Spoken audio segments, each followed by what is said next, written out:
Hi, ఎలా ఉన్నారు? ఈరోజు సొరకాయ మసాలాతో కర్రీ ఎలా చేద్దామో చూద్దాం.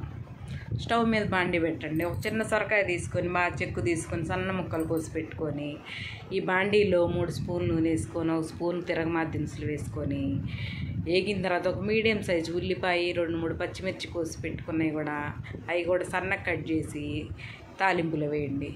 వేసిన తర్వాత 1 స్పూను అల్లం వెల్లుల్లి పేస్ట్ వేయండి.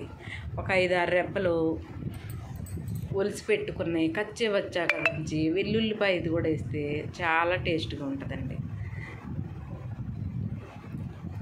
వెల్లుల్లిపాయ ఇది కూడా వేయాలి.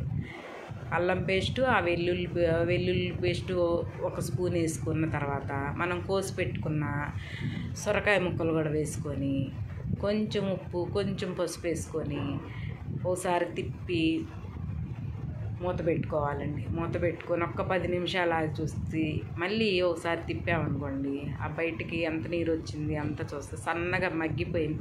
బాగా లేతదనుకోండి బాగా మగ్గిపోతుంది. చాలా టేస్ట్గా ఉంటుందండి. ఒకసారి ట్రై చేసి చూడండి, చాలా బాగుంటుంది. సొరకాయ కూర తినని వాళ్ళు కూడా తింటారండి. మూత పెట్టి మళ్ళీ ఒక 10 నిమిషాలు ఆగిన తర్వాత ఇక నూనె బయటకు వచ్చేస్తూ ఉంటుంది. అప్పుడు తీసి ముక్క మగ్గిందో లేదో చూసుకోండి. చూసుకున్న తర్వాత ఒకసారి తిప్పుకొని చక్కగా మగ్గిపోతుంది, మెత్తగా అయిపోతుందండి.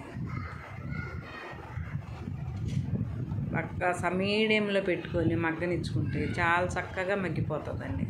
కూర చాలా టేస్ట్గా ఉంటుందండి. ఎప్పుడు సొరకాయ కూర తిన్నోళ్ళు కూడా తింటారు. ఒకసారి మసాలా వేసి ఇలాగే చేయండి, బాగుంటుంది.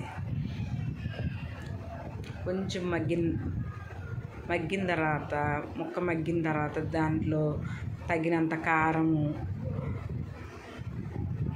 కొంచెం ధనియాలు జీలకర్ర పొడి 1 స్పూను, కొంచెం 1 స్పూన్ గరం మసాలా వేసి ఓసారి మళ్ళీ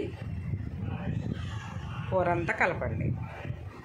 కలిపిన తర్వాత కొంచెం కొత్తిమీర కొంచెం కరివేపాకు వేసి ఒకసారి బాగా పెట్టిన తర్వాత మనం ఉప్పు ఇందాక కొంచెం వేసుకున్నాం కదండి, ఉప్పు సరిపోయిందో లేదో చూసుకొని మళ్ళీ కొంచెం ఉప్పు వేసుకొని 10 నిమిషాలు మగ్గనిస్తే సన్న సెగ మీద మగ్గనిస్తే ఎంతో రుచికరమైన సొరకాయ మసాలా కర్రీ రెడీ అయిపోతుందండి. చాలా బాగుంటుంది. ఒకసారి ఇలాగే చేసి చూడండి, ఎలా ఉందో చెప్పండి. చూసారా, కూర సొరకాయ కూరలాగే ఉండదండి, చాలా బాగుంటుంది. రెడీ అయిపోయిందండి. ఇక సొరకాయ కర్రీ రెడీ.